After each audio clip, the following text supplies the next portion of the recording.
კურიერის კითხვებს პარლამენტის თავმჯდომარე დღეიდან ქართული ოცნების პოლიტიკური მდივანიც უკვე შალვა პაპუაშვილი უპასუხებს საღამო მშვიდობისა ბატონო შალვა მადლობა დიდი რომ მონაწილეობთ გადაცემაში მოგესალმებით ჩვენს ტელემოყოლებს დღეს გქონდა ტყრილობა აი ისეთ ახალი თავმჯდომარე ვისაუბრე უკვე ამაზე მისალმებაშიც თქვენ გახდით პოლიტიკური მდივანი პოლიტსაბჭოს შემადგენლობაც ვნახეთ და მოვისმინეთ პრემიერის გამოსვლაც სადაც რამდენიმე აქცენტი იყო გაკეთებული და მინდა ჯერ ამით დავიწყო მისი გამოსვლის შინაარსის განხილვით ასე ვთქვა თქვენთან და დავიწყო იმით რომ დღეს ირაკლი კობახიძემ თქვა ასეთი რამ რომ პოლიტიკიდან რადიკალების ჩამოშორების შემდეგ რა ძალიან მალე მოხდება ჩვენ აუცილებლად დავამარცხებთ სიძულულს დავიბრუნებთ გზასაცდენელ თანამოქალაქეებს და გავაერთიანებთ ჩვენს საზოგადოებას პირველ რიგში გზასაცდენელ მოქალაქეებში გულისხმობთ ოპოზიციის მხარდამჭერებს პროტესტს ვინც გამოხატავს ანუ ვინ იგულისხმებიან გზასაცდენელ მოქალაქეებში და როგორ აპირებთ მათთან ურთიერთობის დათბობას არ ვიცი შერიგებას თუ რას გულისხმობდით ესეც რომ განვიმარტოთ თან იმ ფონზე როდესაც საუბარია პარტიების აკრძალვაზე ანუ თუ კი მათ მხარდამჭერებს გულისხმობთ მათი ლიდერები თუ აიგრძალებიან და პარტიები რაზე უნდა ესაუბროთ ანუ როგორ ხედავთ მოკლედ ამ შერიგების პროცესს ასე ვთქვათ უბრალოდ ყოვლისა დღეს მნიშვნელოვანი დღე იყო ჩვენი პარტიისთვის, თითოეული წევრისთვის, აუჩეთ პარტიის თავმჯდომარე, მინდა კიდევ ერთხელ მიულოცო ირაკლი კობახიძეს პარტიის თავმჯდომარე დარჩევა. ყველა იცის პრინციპში ეს საჯარო პროცესი არის და მიდიოდა საზოგადოების დაკვირვების ქვეშ, ასე ვთქვათ, ის რომ ირაკლი კობახიძე ეს ადამიანი, რომელმაც ფაქტობრივად, სტრუქტურულად ააწყო ქართული ოცნება იმ სახით რომლითაც ჩვენ დღეს ვართ 41000-ზე მეტი წევრი პარტიის სტრუქტურული ერთეულები და ძლიერი ორგანიზაციული ერთობა რომელიც წელს მე-10 საიუბილეო გამარჯვებას მოიპოვებს არჩევნებს და ამაში დიდი წვლილი არის თავად ირაკლი კობახიძეს ის მანამდეც იყო ირაკლი კობახიძე პარტიის თავმჯდომარე საარჩევნო შტაბის ხელმძღვანელის ტრადიციულად ის არის ხოლმე ასე რომ ამ ხრივ შევდივარ ძალიან ძლიერი, ასე ვთქვათ, შემადგენლობით, ფორმით, სტრუქტურით და რაც მთავარია, ძლიერი მხარდამჭერით საზოგადოების მხრიდან ადგილობრივი თვითმმართველობის არჩევნებზე. რაც შეეხება იმას თუ რა არის ჩვენი სურვილი, რა თქმა უნდა, ეს არის რა უნდა მათ და რა გვინდა ჩვენ შეგულისხმობ ქართულ საზოგადოებას. მათ უნდა საზოგადოების დახლეჩა. მათ უნდა საზოგადოებაში ისტერიის შემოტანა. მათ უნდა საზოგადოება ვინ არის ეს მათ ბატონო შალვა აი ამას ვკითხულობ ზუსტად ოპონენტებს გულისხმობთ მათ მხარდამჭერებს გულისხმობთ რაღაც აგენტურულ მას გულისხმობთ რაზეც უნდა ვსაუბრობთ ხო ვიხდით რას გეკითხებით ანუ რა საზოგადოების რა ნაწილზეა ეს პროცესი რომელიც ბოლო რამდენიმე თვეა მიმდინარეობს მათ შორის დაიწყო ეს წინასაარჩევნო პერიოდში მე მგონი ამ ეს პროცესი გამოდგა საუკეთესო ილუსტრაცია რა პრობლემაა სინამდვილეში ოპოზიციურ მხარეს ოპოზიციურ და დღესაც თუ დავაკვირდებით აი მათ შორის გუშინ და დღევანდელ მათ ისტერიას კონგრესის მიერ მიღებულ ერთ-ერთ აქციაზე. კი და მეგობარ აქციაზე ხო ხედავთ ჩვენ რომ თლიანად დღის წესრიგი აწყობილი არის გარედან მომდინარე რაღაც დღის წესრიგის პუნქტებზე. და მეორე მხრივ გარეთ არიან ძალები რომელიც პირდაპირ მარიონეტებად ყავთ ოპოზიცია და ზოგიერთი აქტივისტები NGO-ების სახით. აი ეს არის მთავარი დიაგნოზი ოპოზიციის და NGO აქტივისტების, რომ არიან სრულად აწყობილი უცხო ძალების, უცხო ჯგუფების დღის წესრიგს. ამას ხედავთ ჩვენ ყოველდღიურად. სხვა ჩვენ საინტერესოა ეს ამ ხრივ, რომ გარკვეულწილად, ასე ვთქვათ, ისეთი სინქრონული თავდასხმა საქართველოს წინააღმდეგ, რომ ხედავთ, რომ რაღაცეთ ერთმანეთს ენაცვლებიან. ხან ერთი ჯგუფი გარედან, ხან მეორე პოლიტიკოსი, ხან ერთი, ხან მეორე რაღაც ხან განცხადება, ხან როგორც რეზოლუცია, იმისთვის რომ ყოველდღიური საკვები და მითითება მისცენ ოპოზიციას. ამიტომ პრობლემა სინამდვილეში ეს არის, რაც აქვს ოპოზიციას და ამათ გულისხმობ მათ არიან ის ვინც დარჩება აკრძალვის შემდეგ. იმიტომ რომ პრემიერის განცხადებაში ნახეთ ესეა ზუსტად ნათქვამი რა ძალიან მალე მოხდება პოლიტიკიდან რადიკალების ჩამოშორების შემდეგ. ანუ პარტიების აკრძალვის შემდეგ ხედავთ აი ამ პროცესის დაწყებას. კიდევ ერთხელ ანუ პრობლემა არის იმაში რომ დღეს ოპოზიციური ფლანგი სრულად იმართება გარედან იღებენ დღის წესრიგს რამე თემა გახსენდებათ ოპოზიციას საკუთარი თემა რომ დაიძეს. ყველაფერი არის გარედან მოწოდებული დღის წესრიგი, თემა, პუნქტები, თავდასხმები, რომელსაც ესენი შემდეგ აიტაცებენ ხოლმე და აქვთ ერთი ჟივი ხივილი ამასთან დაკავშირებით. და ჩვენ როცა საუბრობთ იმაზე თუ სად არის პრობლემა და საუბრობთ იმაზე რომ დავიბრუნებთ იმ მოქალაქეებს, დავაბრუნებთ რაციონალურ პოლიტიკურ სივრცეში, გულისხმობთ ამ ურჩევლს, რომელიც შეიძლება იყოს კრიტიკულად განწყობილი ხელისუფლების მიმართ ხმა მისცა ოპოზიციას და ამ ამორჩეულმა განიცადა იმედგაცრუება საერთო ჯამში, იმიტომ რომ მათ შორის გარედან იმ ჩარევით, რომელსაც ჩვენ ხედავთ, როდესაც ელჩებმა ფაქტობრივად თავისი დიპლომატიური მანტიები მოიხსნეს, ჩამოკიდეს და პირდაპირ ჩაერთნენ არჩევნებში ქართული ოცნების წინააღმდეგ და ყველას აძლევდნენ იმედს, რომ თითქოს ასე ვთქვათ, იქნებოდა მათი გამარჯვება და შემდეგ ჰქონდათ გახსოვთ 27 ოქტომბერი ვიდეოებსაც კი დებდნენ აქტივისტები აბსოლუტური ასე ვთქვათ ტრაგიზმით, ტირილით და იმის გამო შეუქმნეს არარეალისტური იმედები ზოგიერთმა ელჩმა, დიპლომატმა, უცხომა პოლიტიკოსმა აქ ჩამოგდიოდნენ საგარეო საქმეთა მინისტრები და მიტინგებს ატარებდნენ. წარმოგიდგენიათ, რა გადაიტანა ჩვენმა საზოგადოებამ ერთ ასე ვთქვათ, აი ამ პროცესში ფაქტობრივად ჩათვალეს, რომ ხაზი შეეძლოთ, ხაზი გადაესვა ჩვენი სუვერენიტეტისთვის, დამოუკიდებლობისთვის, იქ ხან ესტონეთის საგარეო საქმეთა მინისტრი, ხან ლიტვის და ხან რომელი, აქ მიტინგებს გვიმართავდნენ. ელჩები გამოდიოდნენ და საარჩევნო ბარდნერებს გვიფასებდნენ, ასე ჯობდა თუ ისე ჯობდა. აი ასეთ აბსურდში გვაცხოვრეს, მისცეს იმედები და არის ფრუსტრირებული ეს ამორჩეველი. მაგრამ საქმეც იმაშია, რომ ავტომატურად არ ნიშნავს, რომ თქვა იმედგაცრუებულია რაღაც ნაწილი თავისი პარტიების მიმართ, ვისაც მხარი დაუჭერეს, რომ ისინი თქვენი მხარდამჭერები გახდებიან. ეს ხომას არ ნიშნავს. ეს არ ნიშნავს, მაგრამ ჩვენ ამოცანას ხო სწორედ ეს არის. საქმე იმაშია არის, რომ ჩვენ არ გვყავს რეალურად ოპოზიცია ქმედითი და არის უბრალოდ უცხო გარედან მიღებული დაკვეთების შემსრულებელი ინსტრუმენტი, ეს საერთო ჯამში ვნებს ქართულ დემოკრატიას, იმიტომ რომ დემოკრატია საჭიროებს ოპონირებას სხვადასხვა ძალებს შორის. ჩვენ რეალურად მთელი წინა მოწვევა როგორ გავიარეთ. ერთი წელი ჯერ იყო ჭიდაობა იმათ შემოსვლაზე, შემოვიდნენ და რაიმე საერთოდ აი რო გაიხსენოთ, რაიმე გააკეთეს პარლამენტში სკანდალების გარდა, ან რომელ კანონმდებლობაში მონაწილეობდნენ ისინი, რამე კრიტიკულ განხილვაში მონაწილეობდნენ თუ არა, ნახევარი სესიები საერთოდ გაცდენილი აქვთ წინამოწვევის პარლამენტში. ამიტომ რეალურად ჩვენ წინამოწვევის პარლამენტშიც არ გვყოლია. დღეს კი ცარიელი არის მათი სკამები, მაგრამ დატოვეს მანდატები, მაგრამ წინამოწვევაც იგივე იყო. ისინი ნომინალურად იყვნენ იქ იმისთვის, რომ ხელფასი აეღოთ, სიამოვნებაში საპარლამენტო საქმიანობაში სულ არ ყოფილან ჩართული. ამიტომ ჩვენ ვფიქრობ, რომ მათმა ამორჩეველმაც ეს უნდა დააცნობიეროს საერთო ჯამში, რომ ამ ექსტრემისტული გარედან მართული ჯგუფების ჩამოცილება პოლიტიკურ ლანდშაფტს საერთო ჯამში გზას გაუსწნის იმ პოლიტიკურ ძალებს, რომლებიც უპირველეს ყოვლისა მთავარ პრინციპს აღიარებენ პრინციპს ეროვნული ინტერესისა. რომ ნებისმიერ პოლიტიკურ ძალა ეროვნულ ინტერესებზე უნდა იყოს აღწოდებული. ხედავთ ასეთ პოლიტიკურ ძალას დღეს, ანუ თუ კი აიგზალა ნაციონალური მოძრაობა, მე მასთან აფილირებული ხო რავს კოლექტიურ ნაციონალურ მოძრაობას, რასაც უწოდებთ. ვინ რჩება ოპოზიციაში და თუ ხედავთ ასეთ ძალას, მაშინ რომ რაღაცა ვერი რომ გასუფთავდება, ხო და შემოვიდეს ვიღაც. პოლიტიკაში ზოგადად ვაკუუმი ვერ შეიქმნება, რა თქმა უნდა, ყოველთვის არის ადამიანი ზოგადად კრიტიკულად მოაზროვნე არის და აქედან გამომდინარე კრიტიკული აზროვნება ყოველთვის არის და შესაბამისად ყოველთვის არის სივრცე დისკუსიისთვის და ოპონირებისთვის. ამიტომ თავისთავად რომ ეს სივრცე ვაკუუმი და სიცარიელე ვერ დარჩება და შეესვა. მთავარი უბრალოდ არის ერთ-ერთი რამე ეროვნული ინტერესები. აი ერთ რამეს დავაკვირდეთ. აი ეს ბოლო პერიოდი, აი კიდევ ერთხელ რომ გავიხსენოთ ეს კონგრესის აქტი, ჩეხეთის პარლამენტის რეზოლუცია, ევროპარლამენტის რეზოლუცია, ну а და ბოლოს მეგობარი აქტი, რომელზეც გადავარდა ასეთი დოკუმენტები. აი ხო წარმოგიდგენიათ, აი რას ხედავს ახლა ოპოზიციური ამორჩეველი თავის იმ პარტიაში, რომელსაც ხმა მისცა. და სხვა შორის დღემდე რო რცხვენია, თუ ხო აკვირდებით თუ არავინ ვინც კი ესე ჩანს, არავინ არ ამბობს ვის მისცა ხმა. რცხვენია თვითონაც, იმიტომ რომ ხვდებიან საერთო ჯამში, რომ ის პოლიტიკური ძალები, ვისაც ხმა მისცენ, არ იმსახურებენ ზოგადად საქართველოს მოქალაქის მხარდაჭერას. აი დღეს რომ ამბობენ, თქვათ, რატომ არ მიუყვებით ერთ მოწოდებას გაინდა თუ მეორე მოწოდებას. ანუ რეალურად ოპოზიცია, გულისხმობ ამ არასაპარლამენტო ოპოზიციას, რას თავაზობს საქართველოს მოსახლეობას თავის ამორჩევას. ხო ეუბნებიან, რომ ჩვენ როგორც კი რომელიმე ელჩი რამეს გვეტყვის, იმას ავყვებით პირდაპირ. ხო ამას ვაკმოდრობ რატო არ უჯერებთ ელჩებს? ანუ თვითონ ამბობთ ჩვენ დაუჯერებთ უცხო ქვეყნის ელჩებს. ადამიანს, რომელსაც ფიცი აქვს დადებული სხვა ხალხის მსახურებაში. ადამიანს, რომელსაც საკითხი რო დაუდგება, თავისი ხალხის ინტერესი წინ დააყენოს თუ ქართველი ხალხის თავისას დააყენებს. უნებრივია, იმიტომ რომ ქვეყანას წარმოადგენს. და აი იმ ადამიანს უნდა დაუჯეროთ თუ არა? კი, იტყვიან რომ დაუჯეროთ.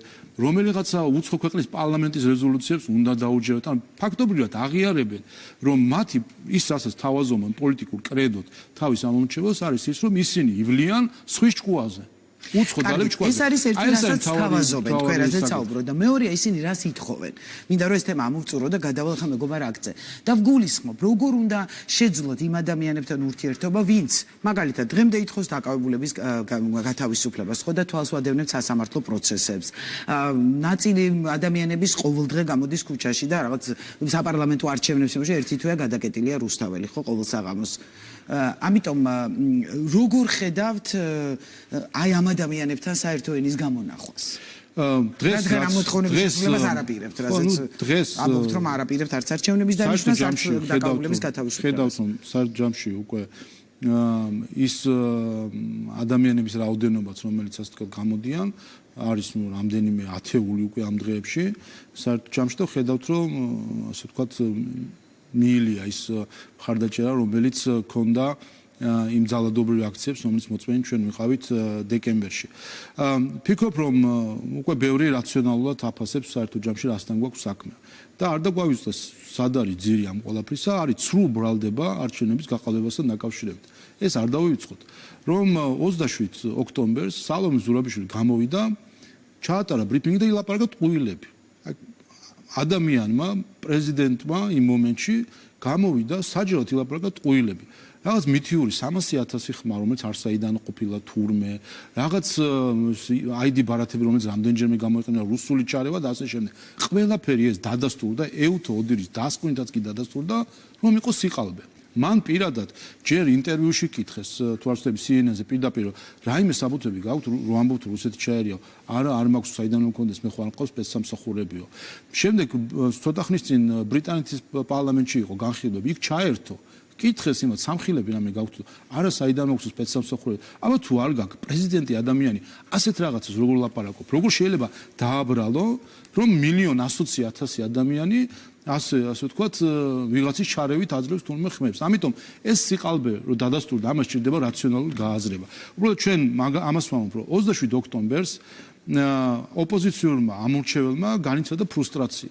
იმიტომ მისცეს არარეალისტური იმედები უცხოელებმა ქართველებისგან ამ არარეალისტური იმედებს შეჩვეულებან თავარი იმედგაცრუება იყო რომ ელჩები პირდებოდნენ ზოგიერთი უცხო საგარეო საქმეთა მინისტრები პირდებოდნენ პოლიტიკოსები პირდებოდნენ მათ აქციებზე გამოსვლით რომ მათი არჩეული პარტია გაიმარჯვებდა და მიხვდნენ რომ ეს იყო ტყუილი საბოლოო ჯამში და ამიტომ ჰქონდათ ფრუსტრაცია და შემდეგ ამ დიპლომატებმა და ელჩებმა, ამ საგარეო საქმეთა მინისტრებმა სხვადასხვა ქვეყნების პოლიტიკა ნაცვლად იმისა, რომ საკუთარი ეს ასე ვთქვათ ის იმედგაცრუება რაც მათ წული შეიტანეს, ნაცვლად იმისა, რომ აქ რაღაც რაციონალური აზროვნებისთვის ხელი შეეწყოთ, ადგენ და კიდევ უფრო გაუღვიეს, კიდევ უფრო ასე ვთქვათ ისტერიაში ჩააგდეს, კიდევ უფრო ნაპერწკალზე ნავთი მიუსხეს, რომ მიდი ახლა ისროლე დაწვი პარლამენტი, მოაწყე მაიდანი, გახსოვთ შვედეთის ხელისუფლების წარმომადგენელი. იდგა ჩამოვიდა საქართველოში და მოუწოდებდა მაიდნისკენ შვედეთის ხელისუფლების წარმომადგენელი და დღემდე არც ერთი განცხადება არ გაუკეთებია შვედეთის საელჩოს, არც ერთი განცხადება არ გაუკეთებია შვედეთის ხელისუფლებას. როდესაც აქ ხოცვა ჟლეტისკენ მოგვიწოდებდა შვედეთის ხელისუფლების წარმომადგენელი და მაიდანის სხვა არაფერი არ არის, თუ არა ხოცვა ჟლეტა, როგორც ამბობენ შეფუთონ, მაიდანი არის ის მოვლენა, როდესაც უკრაინაში 100-ზე მეტი ადამიანი დაიღუპა, იმიტომ რომ დაიღვარა ყოველთვის. ხო, ამისკენ რომ მოგიწოდა ამასო იდეალად რომ გაჩვენებენ, ასე შემოფუთვით რომ მიდით აბა ხალხო ცოტა მაიდანზე იფიქრეთ და ინსპირაცია მიიღეთ შვედეთის ხელისუფლების წარმომადგენელი. დღემდე ერთი სიტყვა არ უთქვას შვედეთის ელჩს. ამასთან დაკავშირებით. მოდი თქვა ამერიკა. გადავიდეთ ასე მეგობარ აქ გულისხმობ ვნახეთ ჩვენ ეს დოკუმენტი შეფასებებიც მოვისმინეთ რომ ეს არ არის მეგობრული და არის მტრული ხელისუფლება ამბობთ და თქვენი განცხადებები თუმცა მე მაინც მინდა კითხოთ მოლოდინი რა გაქვთ რომ დონალდ ტრამპმა შესაძლოა ხელი არ მოაწეროს ამ დოკუმენტს იმიტომ რომ თუ კი ეს დოკუმენტი ძალაში შევიდა და ვიცი რომ აქ ბევრი პროცედურაა ჯერ მანამდე შესაძლოა მივიღოთ ძალიან ბევრი ადამიანი სანქცირებული რასიაც ვნახეთ იქ რაღაც კონკრეტული პირობები წერია ანუ როგორ იმ ფონზე როცა მუდმივად საუბრობთ ამ გადატვირთვაზე ახალი ადმინისტრაციის პირობებში რაღაც იმედები გაჩნდა რომ უფრო დაახლოება მოხდება ხო ვიხილეთ ლევან დავითაშვილის ვიზიტი თითქოს გაჩნდა ის რომ აი რაღაც კავშირები დაიწყო და ამ ფონზე ვხედავთ ორპარტიულ ასეთი ტიპის დოკუმენტს რომელსაც ნუ ამ დონეზე ასე ვთქვათ ჯერჯერობით მხარი დაუჭირეს რა არის ეს აი საქართველოს ამერიკის რაღაც გადატვირთვის მოლოდინში რას ნიშნავს ეს დოკუმენტი თქვენთვის თორე გავიგე რომ ეს არის თქვენთვის არამეგობრული და მტრული სიამოვნებაში ეს დოკუმენტი აქვს მხოლოდ ერთი მიზანი ეს არის საინფორმაციო ხმაურის შექმნა, მეტი არაფერი. სინამდვილეში ამ დოკუმენტის შინაარსიც კი არ გააჩნია. იმიტომ ამერიკის პრეზიდენტს არავისგან უფლებამოსილება არ სჭირდება თუ კი ვინმეს დასაქციელებას გადაწყვეტს. ერთი და მეორე, ამერიკის პრეზიდენტს მათ შორის ეს აქტი ვერ დაავალდებულებს სანქციების დაწესებას. წერტილი. ეს დოკუმენტი არის კონგრესის სხვადასხვა წევრის პოლიტიკური მოსაზრებების ნაზავი და მეტი არაფერი. ამიტომ კიდევ ერთხელ ამერიკის პრეზიდენტს არათუ სანქციები, ომის დაწყება შეუძლია, სამი თვე შეუძლია ომი ისე აწარმოოს, კონგრესს არ კითხოს საერთოდ. და სანქციების დაწესება როგორ შეუძლია და ტარიფების აწევა და ასე შემდეგ კი ვუყურებთ ხომ ამერიკის პრეზიდენტს. ამიტომ ამ დოკუმენტის ერთადერთი დანიშნულება არის საინფორმაციო ხმაურის შექმნა. ეს არის იგივე სერიიდან, საიდანაც არის ევროპარლამენტის რეზოლუციები, იქ ჩეხეთის, ლიტვის, ესტონეთის და ეს არ შეუშლის ხელს ამერიკასთან ურთიერთობის დალაგებას თუ კი ეს ასე დაიწყო აი ამის თქმით. არა, იმიტომ ამერიკის საგარეო პოლიტიკას განსაზღვრავს ამერიკის შეერთებული შტატების პრეზიდენტი და ადმინისტრაცია და სწორედ ადმინისტრაციასთან გვაქვს ჩვენ ურთიერთობა, მათ შორის ბოლო ვიზიტი ვიცე-პრემიერის იყო ზუსტად ამერიკის შეერთებული შტატების ადმინისტრაციის სხვადასხვა წარმომადგენელთან შეხვედრა. ამიტომ კიდევ ერთხელ ეს არის და ერთ რამეს დავამატე, ეს ერთი სხვა ეს არის საინფორმაციო ხმაური, მეორე ნუ ეხა შიგნით მეორე ინიციატორი ვინც არის ბატონი ჯო ვილსონი ეს ადამიანი ჩართული იყო წინასაარჩევნო კამპანიაში ქართული ოცნების წინააღმდეგ. ეს ადამიანი პირადად დამარცხდა ამ არჩევნებში. მან პირადად იწვნია მარცხი, ქართული ხალხი გამოვიდა და თქვა, რომ იწუნებს მის არჩევანს და ნაციონალურ მოძრაობას ქართული ხალხი მხარს არ დაუჭერს. ის დამარცხდა და ეხლა ნუ ცდილობს გარკვეული ვენდეტა არის ასევე იმ პოლიტიკური ჯგუფებისგან, იგივე არის ზუსტად ევროპარლამენტშიც ამას ხედავთ, სხვადასხვა პარლამენტებში ზოგიერთი დიპლომატი, ზოგიერთი ელჩი, რომელიც ჩართული იყო აქ არჩევნებში, დამარცხდა არჩევნებში და გაბრაზებული არიან, გასაგებია და ცდილობენ გარკვეულად ვენდეტა იყოს და მესამე შინაარსში დაწერია. მე მგონი კარგი რომ საზოგადოებამ ძალიან დეტალურად წაიკითხოს საერთოდ რა არის ეს ეგრეთ წოდებული აქტი. შიგნით მაგალითად ამოიკითხავს მოწოდებას, რომ პარლამენტის ყველა არჩეული წევრმა იმუშაოს კანონებს. სად არის ოპოზიცია შემოვიდეს, რატო არ შემოდიან დარჩენილები ვინც არიან, ხომ?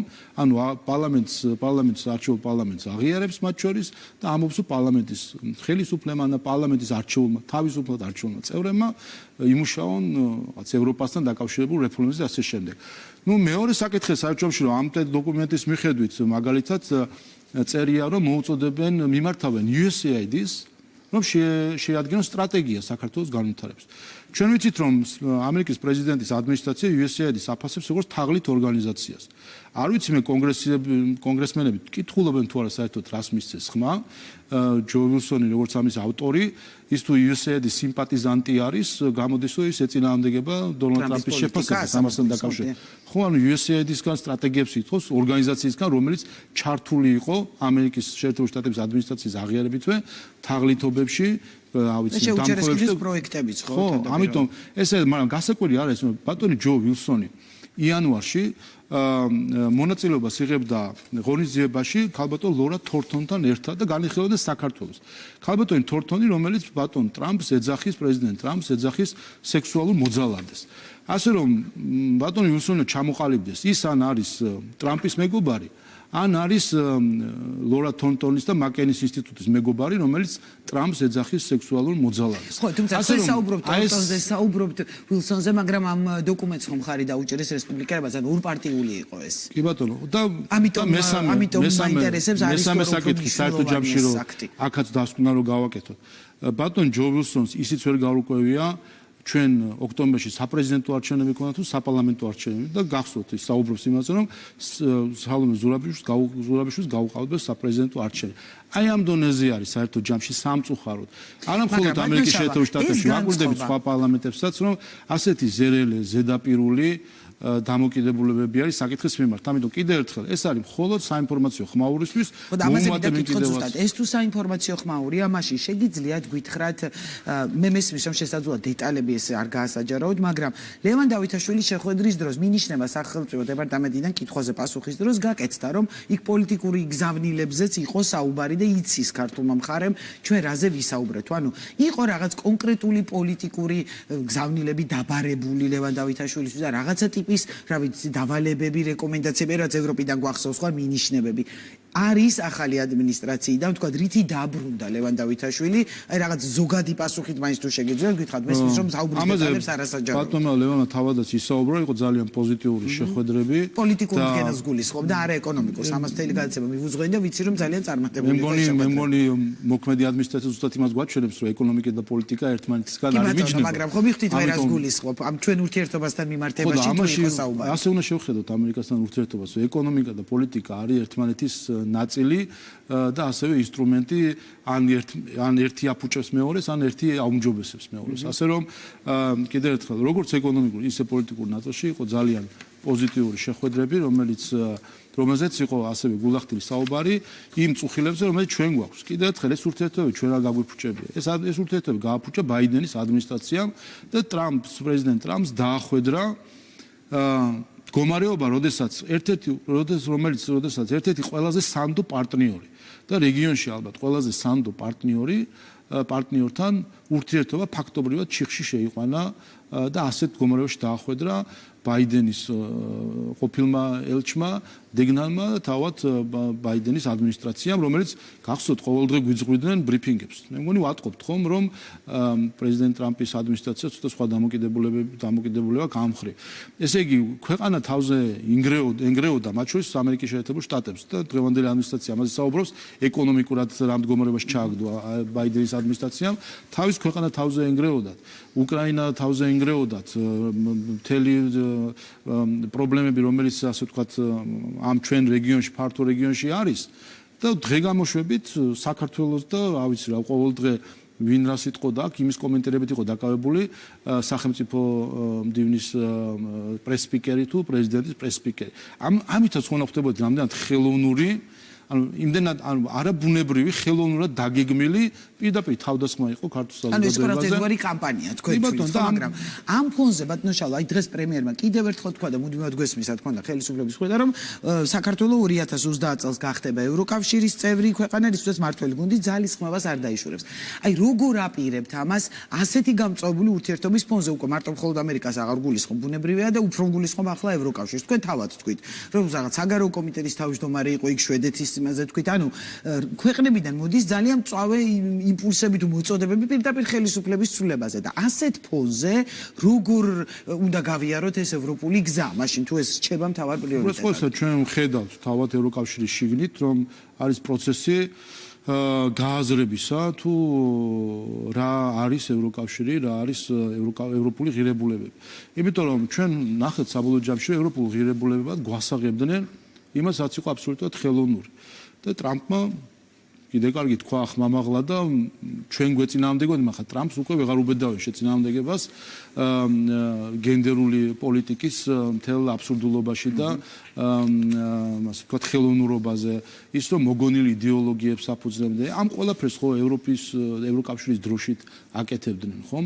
ამიტომ დღეს ვხედავ ჩვენ ევროკავშირშიც, რომ არის უკვე პოლიტიკური ძალები, არჩევნები მიმდინარეობს ახლა სხვადასხვა ქვეყანაში, სადაც ვხედავთ, რომ თავად საზოგადოება, ევროპელი საზოგადოება ხვდება, რომ რაღაც ხელოვნურ იდეოლოგიურ ბაბლში აცხოვრებდნენ და არის აქ გამოფხიზდება და ჩვენ ამას ძალიან დიდი იმედით უყურებთ, ისევე როგორც პრეზიდენტი ტრამპის კამპანიას და მის გაპრეზიდენტებას ამ მხრივ გულშემატკივრობდით და გამოიღო კიდევაც შედეგი ბევრ საკითხთან დაკავშირებით, საღი აზრი რომ იმარჯვებს, ამასაც ვხედავთ. ამიტომ ჩვენ ის მდგომარეობა, რომელშიც ახლა არის ევროკავშირი, ჩვენთვის დამაკმაყოფილებელი არ არის. რა თქმა უნდა, აქ მომხიბლელობა დაწეული არის. ხა შევხედოთ ბალტიის ქვეყნებს, გუშინ ლატვიის დაზვერვის სამსახურის ხელმძღვანელმა თქვა, რომ სანამ უკრაინაში ომი არის, ჩვენი უსაფრთხოება გარანტირებულია. ასე უყურებენ უკრაინელებს, ასე უყურებენ უკრაინის ომს. უკრაინაში ომის გაწელვა შესაბამისად სასარგებლო არის ლატვიისთვის. ეს გითხრა ხომ დაზვერვის ხელმძღვანელმა, რაც უფრო დიდხანს იქნება, მით უფრო მშვიდად იქნება. წარმოიდგინეთ, აი რა მორალური კრიტერიუმებით არის ზოგიერთ ხელისუფლებაში, რომ ასე გასაკვირი არის ლატვიის პრეზიდენტი ჩვენ მოგვიწოდებდა სანქციების დაწესებას. თვითონ ნატოს კოლგის ქვეშ არიან, თბილად, მშვენივრად და ჩვენ რომლის ტერიტორიის ნაწილი ოკუპირებული აქვს რუსეთს, მოგვიწოდებდა რუსეთთან ესკალაციისკენ. აი ამას ხო მაგის პოლიტიკური მორალის მიღმაც არის. ამიტომ ჩვენ რა თქმა უნდა გულშემატკივრად ყველა ქვეყანაში, განსაკუთრებით ბალტიისპირეთში, იმედი მაქვს, რომ ბალტიისპირეთში სამეო ქვეყანაში საზოგადოება გამოფხიზდება ამ ხრით და შეხედავს, რომ ის პოლიტიკა მართლაც თავისი არსით საბჭოთა პოლიტიკა, რომელსაც მათი დღევანდელი პოლიტიკური ელიტა აწარმოებს, მათ შორის მეგობარი ქვეყნის წინააღმდეგ და ამ ხრით საქართველოს წინააღმდეგ განსაკუთრებული აგრესიული და მტრული პოლიტიკით გამოირჩევა ზოგიერთი ბალტიური ქვეყნის ხელისუფლების ზოგიერთი წარმომადგენელი, ამაზე პასუხს მოთხოვენ საბოლოო ჯამში საკუთარ ხელისუფლებას და მოიყვანენ ხელისუფლებაში ისეთ ძალებს, რომლებიც იფიქრებენ არა ამაში ცუდი არაფერი არის, რომ ლატვიის დაზვერვის სამსახური ფიქრობს ლატვიის უსაფრთხოებაზე. ამას საუბრობთ ხოლმე საბოლოო ჯამში, მას თავის კონსტიტუციაზე აქვს დადებული ფიცი და თავის ხალხის უსაფრთხოება, მაგრამ ერთი არის იზრუნო შენს ქვეყანას და შენს ინტერესებს და მეორე არის როცა სხვის ხარჯზე გინდეს, სხვის სისხლზე, სხვის ოფლზე, სხვის ტირილს ცრემლზე და ტკივილზე გინდა რომ აიწყო შენი ბედნიერება. ეს რა დამოკიდებულებაა, საერთოდ ამას ხედავთ ჩვენ სამწუხაროდ, როგორც ბრიუსელის ბიუროკრატიიდან, ასევე ზოგიერთ დედაქალაქში, რომელსაც აბსოლუტური, ასე ვთქვათ, პრეზიდენტ ტრამპსაც ხო ეს უკვირს.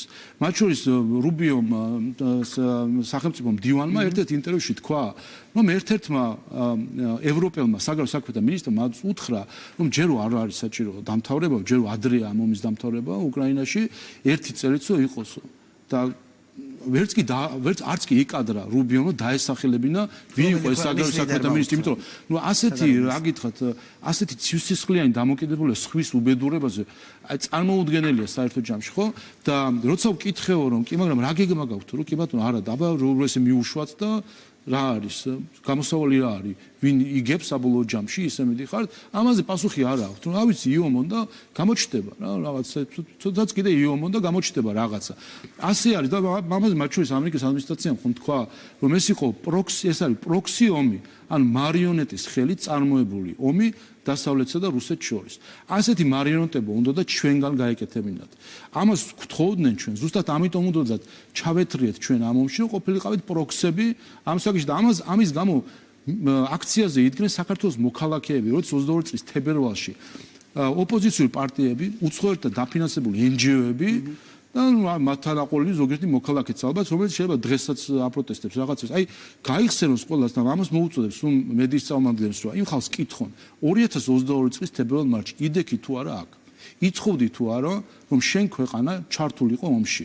იმით რომ გაეგზავნა. გულისხმობთ, როდესაც იყო საუბარი მოხალისეების გაგზავნაზე და მის მოთხოვნა. რომელმა ქვეყანამ გააგზავნა მოხალისე, რომელმა სახელმწიფო არა, მისთვის არა, ამ მაქსიმს გულისხმობ და ამას გულისხმობ, აი იქ დადგნენ. უკრაინის, ევროკავშირის და ამერიკის და ყველა დროში, საქართველოს დროშის გარდა რომ ყველა დროშას აფრიალებენ ხოლმე.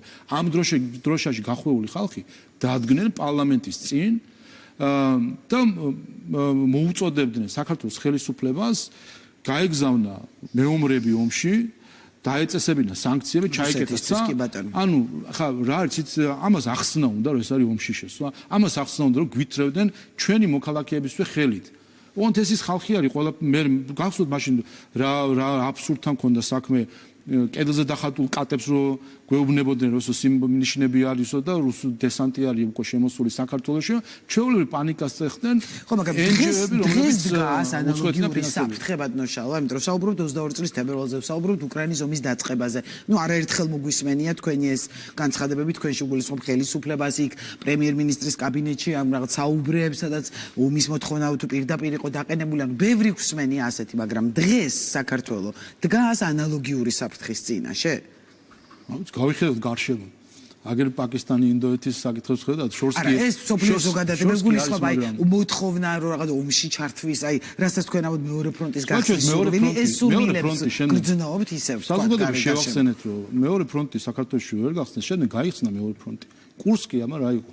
მეორე ფრონტი. მათ შორის დღეს მოусმინეთ აბა უკრაინის ასე ვთქვათ სარდლობას და მათ შორის პრეზიდენტის განცხადებებს, რომ კიდევ მივახციეთ რა მიზნები ქონდა კურსკის ოპერაციასო, რომ გადაგვეტანა ყურადღება, რესურსები გადმოეტანა აქეთ და მოგვეცდინა ასე ვთქვათ რუსული ჯარი. ჩვენ რო გვეუბნებოდნენ, კი, მაგრამ მეორე ფრონტს რატომ მოგთხოვდა ჩვენ და დავამარცხეთ? არა, ზუსტად ამას ვამბობდით.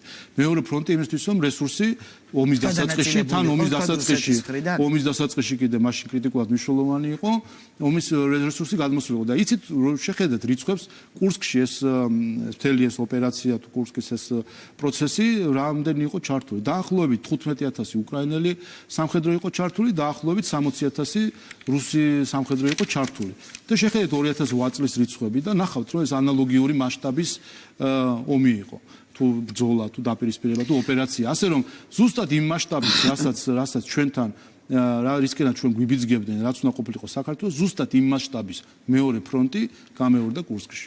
კარგი, მინდა რომ საქართველოს დავუბრუნდე ასე ვთქვათ უფრო უკრაინიდან არჩევნები მოდის ეს არჩევნები შესაძლოა თუ არა გახდეს დასავლეთთან ურთიერთობაში კიდევ ერთი რაღაც არ ვიცი საჯილდაო ქვა თუ რა უწოდო საკამათო თემა ისევ კრიტიკის თუ კი სხვა პარტიები არ მიიღებენ მონაწილეობას ან შესაძლოა ვთქვათ ერთიან ორმა პარტიამ მიიღოს და არ იყოს ეს მრავალპარტიული ელით ასეთ რაღაც ისევ კრიტიკას და ისევ მწვავე შეფასებებს დასავლეთიდან და ამბობთ რომ 64 მუნიციპალიტეტში გაიმარჯვებთ რაზეა ეს თქვენი ოპტიმიზმი დაყრდნობილი ანუ რამე კვლევებზე თუ უბრალოდ თვითდაჯერებულობაზე ანუ მოკლედ თვითმმართველობის არჩევნებზე მინდა რომ თქვენი მოლოდინები გამიზიაროთ არის კვლევებიც არის ურთიერთობა ჩვენ საზოგადოებასთან და ის რასაც ჩვენ გძნობთ ჩვენი საზოგადოებისგან ჩვენს მიმართ და ასევე ოპოზიციის მიმართ და არის გამოცდილება და არის რა თქმა უნდა რაც ბოლო-საბოლოო ჯამში საღი აზრი როგორ შეიძლება რაღაც არჩევანი უდგას ქართულ საზოგადოებას ერთის ხრი ქართულ ოცნებას შორის რომელიც თავარი კრედო არის რომ ეროვნული ინტერესები არის ამოსავალი და ორი მთავარი მიზანი გვაქვს ჩვენს ეს არის ქვეყნის გამთლიანება და კეთილდღეობის და ყველაფერს ამით ვწონით და მეორეს ხრი რადიკალური ოპოზიცია ექსტრემისტული ოპოზიცია რომელიც ამოსავალი არის რას ეტყვის მას რომელიღაცა ქვეყნის ელჩი რას ეტყვის მას რომელიღაცა სახალხო პარტიის გაერთიანება რომელიმე პარლამენტი სენატი თუ არ ვიცი ზედა თუ ქვედა პალატა ამას ხო ამობენ რომ თავარ პრობლემას ისინი ხო ჩვენ ამას გვეუბნებიან რატო არ უჯერებთ დასავლეთს რატო არ უჯერებთ ხო და აი ამას თავაზობენ შესაბამისად რომ ჩვენ თუ აგვირჩევთ და ჩვენ დაუჯერებთ რასაც გვეტყვიან იმას გავაკეთებთ ხო თუმცა ოპოზიციის მიგდროა თუ არა დასავლეთი მაშინ რუსეთი მე ისინი საუბრობენ რომ რუსული ხელისუფლება ნუ ხასეთი ბრალდები მოსმენილი გაქვთ მაგრამ თუ არა დასავლეთი ვინ მაშინ პარტნიორობაში ქვეყანასთან უპირველეს ყოვლისა არის საქართველო თუ არა თქე არის თუ არა ის საქართველოს პირველი სოფლისა მაგრამ პარტნიორი ამაში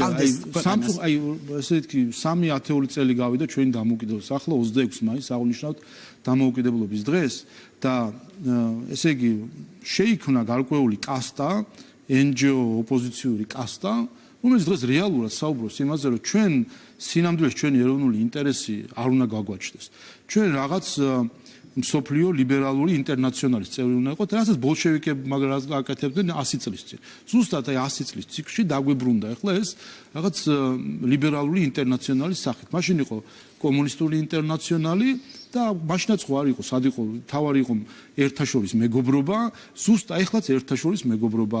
არა საქართველოს ინტერესი, არამედ უკრაინის ინტერესი, ან სხვა ქვეყნის ინტერესი კიდე.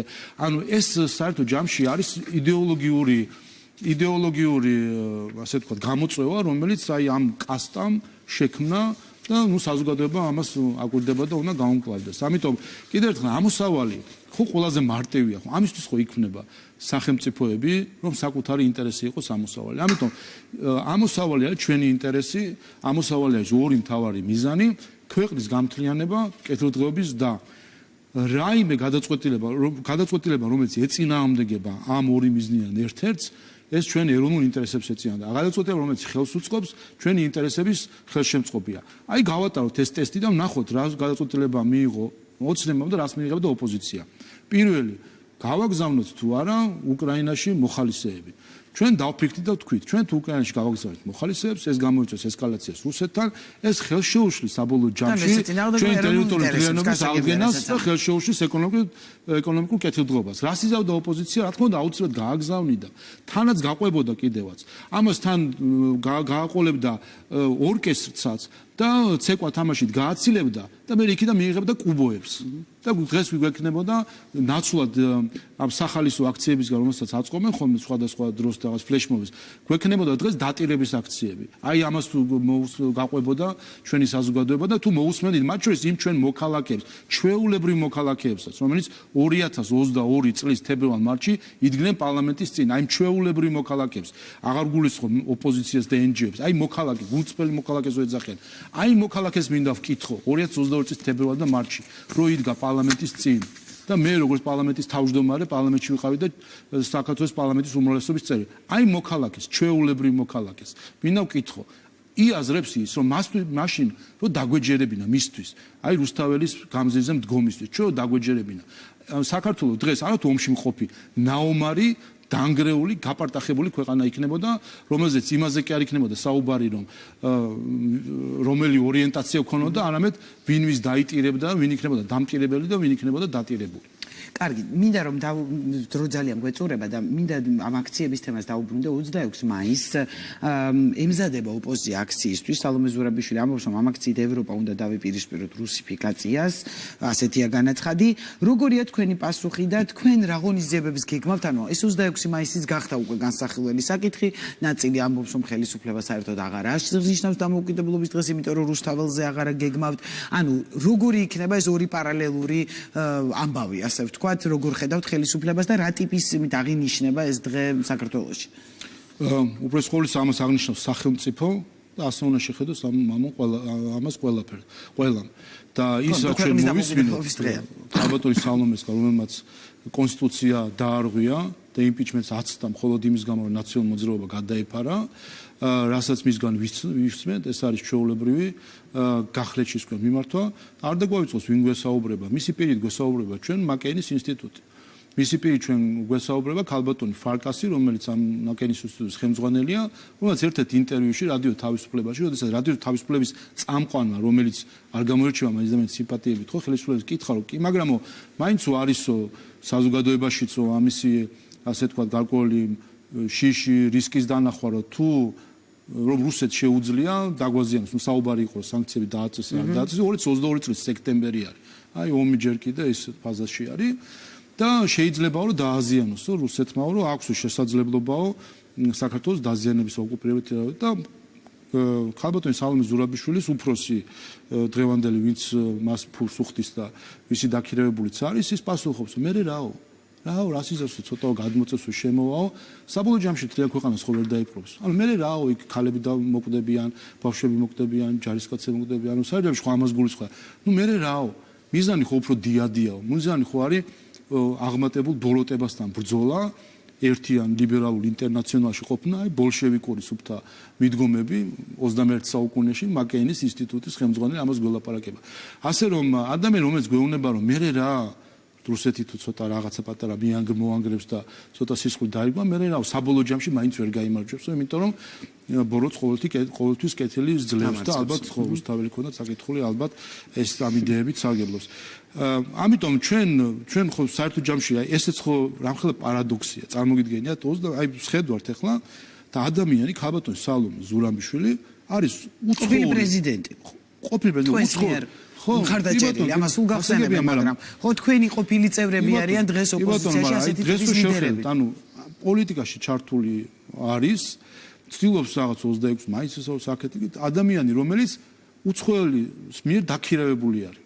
ანუ ეს უკვე ის ხო არ არის, აი ორჯონიკიძე, იქ ორღანაშვილი, რაღაც იმაზე ხო არის საუბარი, ხო ვიღაცა აგენტი არის, არ არის გავლენება, პირდაპირ დაქირავებული არის მაკეინის ინსტიტუტის მხრიდან, ფულს უხდიან. ფულს იღებს ეს ადამიანი იმისთვის, რომ აი ეს აკეთოს. და რა უნდა აკეთოს მაკეინის ინსტიტუტის სცენარიც ხო ნანახი გვაქვს. ლორა თორნტონის სცენარი, რომელიც საუბარი იყო იმაში, რომ არჩევნებიო ჩაივლისო, რამც არ იყოს კრიტიკაო, იქ უნდა იქნება პროტესტი და პროტესტს უნდა მხარი დაუჭიროთ, აკეთ და ყველაფერი სისხლის ზღვა რატო არ არისო, ის რო უკვირდა. რატო არავინ არ მსხვერპლი რატო არ იყო ამ აქციების დროს, ის უკვირდა ამ ადამიანს. ეს სცენარის დაწერილია, ფულსაც აძლევენ. და შეიძლება ადამიანი უცხო ორგანიზაციის ფულით აქ ქართულ საზოგადოებას ცდილობს რომ რაღაც აგვირიოს და დააპირისპირო საზოგადოება ერთმანეთს. აი უბრალოდ ხო სირცხვილია. აი თავის დროზე ვფიქრობდით, რომ სააკაშვილის ქცევა იყო სამარცხვინო, როდესაც საქართველოს მოქალაქეობაზე უარი თქვა და ნაციონალურ მოძრაობის ბევრმა წერა ქართული პასპორტი მიაგდეს, გავარდნენ უკრაინაში და ზოგი პოლიციაში ჩაეწერა და ზოგი სად ჩაეწერა და ზოგი დღესაც იქ არის. ეს ვფიქრეთ, რომ სამარცხვინო იყო, რომ პრეზიდენტი იყავი მაინც და რაღაცა არის. და არა თუ მოქალაქეობა არა მოქალაქე ადამიანი უცხო ორგანიზაციის ფული დაქირავებული არის ასე ვთქვა და დაქირავებული მოქმედებს და დაქირავებით მოქმედებს და მოქმედებსთან იმისთვის რომ გახლეჩოს საზოგადოება. ნუ არ ვიცი რა ხო აქაც მაგრამ და მაინც მაისი ასე ჩაივლის ასე ხედავ რა ვიცი 26 მაისი და 26 ეს ჩვენ ხო ერთი რაც ჩვენ ნახეთ სხვა მათ შორის 9 აპრილს რა სამარცხვინოთაც მოიქცა მათ შორის NGO-ებს ორგანიზებული იყო შვედეთის საელჩოს მიერ დაფინანსებული საერთაშორისო გამჭვირვალობა იყო ორგანიზატორი ამ ყველაფრის. როდესაც ხელისუფლებას მოუწია რომ აღარ მისულიყო და 9 აპრილს მონაწილეები არ მიუშვეს. იქ დაიწყეს დაყოფა 9 აპრილს შენ რომ მოხვდა რა ქვია ვიღაცის ნიჩაბი ჯარისკაცის ნიჩაბი რომ მოხვდა შენ ეხა ოცნების მომხრე ხარ თუ ნაცმოძრაობის მომხრე ხარ 9 აპრილის მონაწილეები დაყვეს ამაზე და არ მოგიშვებთ ეუბნებოდ ვის ეუბნებოდნენ ირაკლი ქადაგიშვილს ეუბნებოდნენ რომელიც 9 აპრილის წამყვანი იყო აი ის მომენტები ჩვენ ყველა კადრი რო ვიცით ის სიჩუმე ის ლოცვა ის ამის წამყვანი იყო იმ მომენტში იქ დგას ის ჩანს ირაკლი ქადაგიშვილი და ამას არ უშვებ და შვედეთის ელჩი თვითონ მივიდა მშვენივრად ყვავილები დადო იქ როდესაც მისი დაფინანსებული NGO-ებმა აქ საზოგადოების დაპირისპირება გადაწყვეტეს და ერთი სიტყვა არ თქვა შვედეთის ელჩს ამასაც დაკავშირებით თვითონ მშვენივრად მიბრძანდა იქ და ყვავილები დადო არ არის ახლა ეს ქცევა საქართველოს მიმართ კეთილგანწყობა არის შვედეთის საელჩოს ხოლმე ამის გამო დაიბარეთ ან საგარეო საქმეთა სამინისტროში შვედეთ ანუ მუდმივად საუბრობთ იცით საელჩოებზე ელჩებზე მაგრამ აი რეაგირება ქვეყნის მხრიდან მხოლოდ განცხადებებს არ გულისხმობ მესმის რომ განცხადებებით რეაგირებთ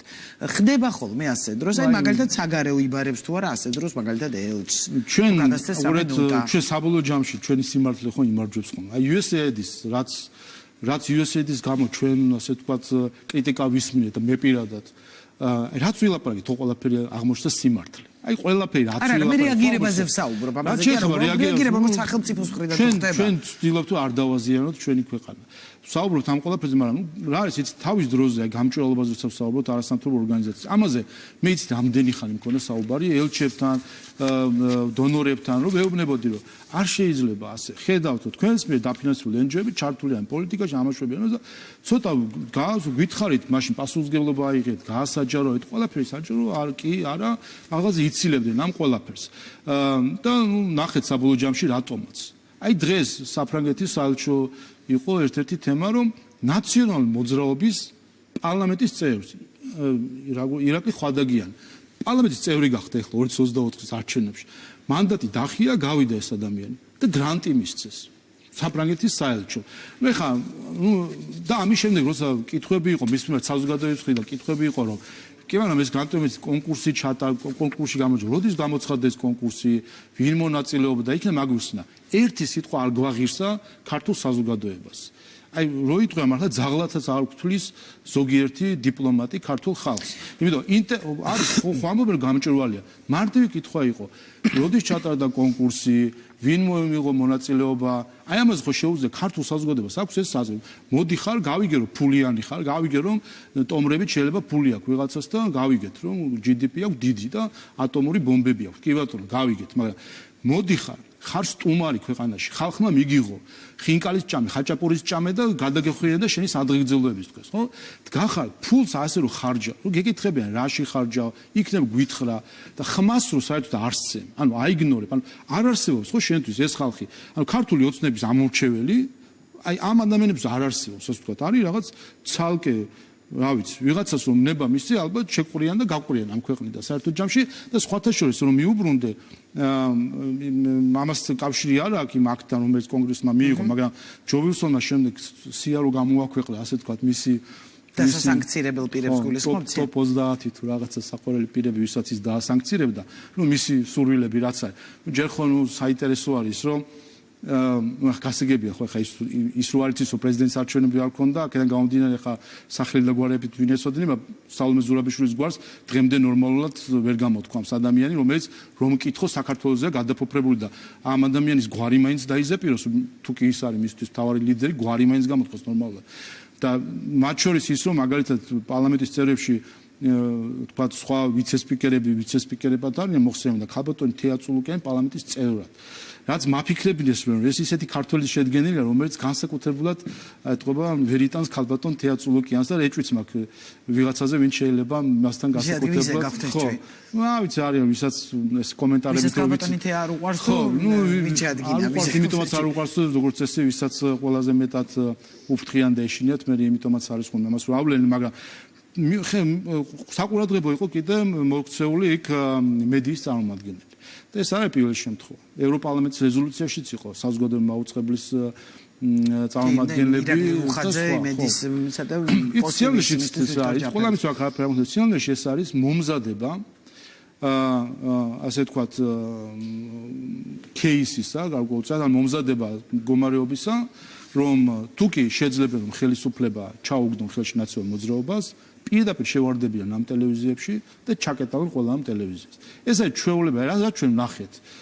უკვე რამდენი წლის წინ იყო. 2007 წელს გულისხმობ, როდესაც რა ჩვენ ნახეთ პირდაპირ შევარდნენ ჩაკეტები და მე ჩვენ მაქვს რომ ზოგიერთი უცხოელი შეიძლება პირდაპირ არათუ ხმას არ ამოიღებს. რომ მიადგებიან და დახურავენ ამ ტელევიზიებს. ხმას ანალოგიური ვალდებები სამართლის აი როგორც იმედში როგორც შეუძლება, აი ესე შეუძლება ზოგიერთი უცხოელი ისეთი ეჭვი, მაგრამ ხმას არ ამოიღებს კი არის საუბარი. პირდაპირ შეუძლება თვითონვე გამოაძრობს კაბელს იმ ტელევიზიისა. იმიტომ რომ ხო ხედავთ რა არის სინამდვილეში, აი რაც დამართე, რა ბაცილად ჩადეს, ესე ვთქვათ, იმ გარკვეული საზოგადოების გარკვეულ სეგმენტში. ხო, თუმცა იგივე მედია კანონზე და ასე ვთქვათ, მედიის მხარდასაჭერად თავად ევროკავშირსაც ქონდა საკმაოდ მწვავე რეაქციები თქვენს გადაწყვეტილებებზე, ხო რომ რაზე ქონდა დღეს ფოტოშოპის მედიაზე ზეწოლა სახეთ. ამაღლობელმა უჩივლა ქართული ოცნების წევრებსო ცილის წამებაზე. თურმე შეიძლება ხო ცილის წამებაზე და ჩვენ რომ ვიჩილოთ ცილის წამებაზე ეს არ შეიძლება და მან შეიძლება რომ ვიჩილოთ ცილის წამებაზე.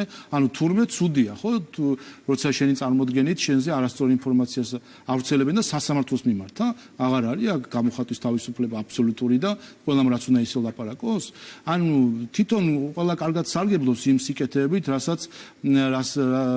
არის სამართლებრივ სახელმწიფოში, როდესაც ცილის წამება და სიყალბე არ შეიძლება რომ განვიხილოთ გამოხატვის თავისუფლების ნაწილი. კარგი და ჩვენი დრო ამოიწურა, ამიტომ ძალიან ბოლოს შეიძლება მოკლედ თუ მეტყვით, ერთი რომ თვითმმართველობა რაღაც მოდის, როდის დაასახელებს ქართული ოცნება საკუთარ კანდიდატებს, მერობის კანდიდატებს და შეგიძლიათ დამანახოთ როგორ ხედავთ ქვეყანას თვითმმართველობის არჩევნების შემდეგ და რას გულისხმობ. თქვათ გაიმარჯვა ოცნებამ, აიგრძალა ოპოზიციური პარტიები, სხვა არჩევნების შემდეგ გადავიდა, ანუ რა ტიპის ქვეყანაში დაძაბულები ვართ დასავლეთთან, ჯერჯერობით შეჩერებული გვაქვს ამერიკას და რა ტიპის ქვეყანა იქნება თვითმმართველობის შემდეგ ოპოზიციის გაუქმების შემდეგ ვამბობ, ეს იქნება მხოლოდ ესეთივე პარლამენტი და უკვე გარეთაც აღარ იქნება ოპოზიცია თუ ელით ოპოზიციურ ველზე სხვა პარტიების გაჩენას. მოკლედ, აი როგორ ხო ამბობთ რომ რაღაც ეროვნული ინტერესებიდან გამომდინარე ქვეყნის განვითარებაზე ზრუნავთ. როგორი იქნება ეს ქვეყანა თვითმმართველობის არჩევნების შემდეგ? ყველაფერი ერთად ვიკითხე, მაგრამ დავამარა. უბრალოდ ყოველისა ჩვენ მემზადებით თვითმმართველობის არჩევნებს და მალე დაიწყება უკვე აქტიური ფაზა წინასაარჩევნო კამპანიისა. სხვა ჩვენს აი არასაპარლამენტო ოპოზიციის აღმოჩენას უნდა უთხრა რომ აი ეს ნაცარი რომელსაც ახლა თვალში გაყრიან მაგალითად ლელო ან პარტია საქართველოს თითქოს არაპირებენ ადგილობრივ თვითმმართველობის არჩევნებს. თქვენ გააქვთ მოლოდინი რომ ისინი მიიღებენ მონაწილეობას? რეგიონალურ ორგანიზაციებს პირდაპირ დავალებებს აძლევენ. ისინი ამბობენ რომ ჩვენ საპარლამენტოსთვის ვემზადებით, რადგან ხელისუფლება აუცილებლად გახდება იძულებული დანიშნოს არჩევნები. არსად არ თქვა თუ ადგილობრივ თვითმმართველობა თქვით ასე, ნუ კარგით ახლა საბავშვო ბაღი ხო არ არის, არა? ემზადებიან ჩვეულებრივად არჩევნებისთვის, ემზადებიან ადგილობრივ თვითმმართველობის არჩევნებს. აგერ მოვა არჩევნები და ყველა ნახავს, მაგრამ საქმეც იმაშია რომ ხო, მაგრამ თუ მაგალითად ნაციონალურმა მოძრაობამ მიიღო ბატონშალვა მონაწილეობა პირობითად, რაღაცა ტიპის ხმები აიღო და მე გრძალავთ ამ პარტიას უკვე თავის ამორჩევლით, ანუ ესეც ცოტა პირველი ერთი ის არის მინდა იცოდეს რადიკალურ ოპოზიციას ამორჩევნა მინდა იცოდეს რომ მათი ლიდერები მათ ატყუებენ. აი თვალებში უყურე როგორც სხვა რაღაცებში ატყუებდნენ, ეხლაც ატყუებენ. აპირებენ მონაწილეობას, ემზადებიან ორგანიზაციულად ემზადებიან უკვე ყველაფრისთვის. ეხლა ხო ვერ დამალავენ ამ როგორ შეიძლება ეს ყველაფერი დამალონ, როცა რეგიონებში აქვთ გადანაწილებული, ასე ვთქვათ, დავალებები მიცემული და მიდის მუშაობა, ხო, ასე თუ ისე. რაც შეეხება რა იქნება და შესაბამისად ჩვენ 64-ვე მუნიციპალიტეტში გავიმარჯვებთ, იმიტომ რომ შეუძლებელია ქართულ ხალხმა 26 ოქტომბერს ამას მისცა ხმა დამოუკიდებლობა თუ სხვისი მონობა მართლა, აი მონობას ასაც ეძახიან, ზუსტად ეს არის. შენ რო დადიხარ დიპლომატის, ვიღაც უცხო ქვეყნის წარმომადგენლის და ასე შემდეგ ინსტრუქციებით რომ მოქმედებ, აი ეს არის მონობა და საკუთარი ქვეყნის ინტერესების წინააღმდეგ სიარული. რაც შეეხება არჩევნების შემდეგ, იქნება კიდევ ერთი გამარჯვება ქართული ოცნების, იქნება კვლავ საქართველოს ეკონომიკურად ზრდის ტემპებით ყველაზე მოწინავე. ჩვენ გავაგრძელებთ ჩვენ ევროპულ სვლას და დაველოდებით იმას, რომ ევროპა გამოფხიზდეს და შეეშვას საბჭოურ აზროვნებებთან თამაშს, რითაც სამწუხაროდ დაკავებულია ზოგიერთი ბრიუსელში, ზოგიერთი პოსტსაბჭოთა ქვეყნების გადამკიდე და დაუბრუნდებიან იმ ევროპულ ღირებულებებს, რომელსაც ჩვენ ვიზიარებთ და რაც შეეხება პარტიებს, ეს მათი გადასაწყვეტია საბოლოო ჯამში, რა ბედიელით მიიღებენ მონაწილეობას და მიიღებენ, არ მიიღებენ და არა. რაც შეეხება აკრძალვის საკითხებს, ეს არის საკონსტიტუციო სასამართლო სამსჯელო, ჩვენი მსხრივ ხედავთ ის თქვენი მსხრივ აპირებთ რომ შეიტანო რა კომისია რასაც უყურებს. აი ამის ფონზე კიდე რომ ვინმე საერთოდ პოლიტიკაში რჩება იმ პარტიიდან ნაციონალურ მოძრაობას გულისხმობ, ეს არის სამარცხვინო და შეიძლება ახალი თუ ვინმე შედის კიდე იმ პარტიაში. მადლობა დიდი, ბატონო შალო რომ პასუხობდით ღამის კურიერი